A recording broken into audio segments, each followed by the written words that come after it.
Welcome to Penrose Learning, where we make understanding easy. You start by verifying your Archicad version and ensuring a recent backup. That prevents surprises. Once done, open the project and go to Options, then Project Preferences. You need to check the project unit's overview so you understand current scales and formats. Make sure to note unit types for length, area, and volume. This prevents mismatches later. Now prepare to change display and input units. We will adjust both so values convert correctly rather than just relabeling them. You now change the actual units. Open units and measurements inside Project Preferences. Select length and pick the target unit, for example millimeters versus feet. You must also set the input format so typed values interpret correctly.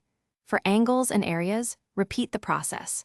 Make sure to enable automatic conversion where available so element dimensions scale numerically. After applying, update active views and check dimension labels. Save the configuration as a unit preset so future projects inherit consistent settings. You finish by verifying.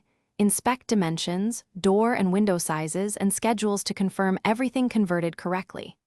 If something looks off, make sure there are no view-specific overrides, linked external references using different units, or archived scale factors causing discrepancies. If errors persist, revert to the backup you made, reapply unit changes step by step, and test after each change. One key troubleshooting tip.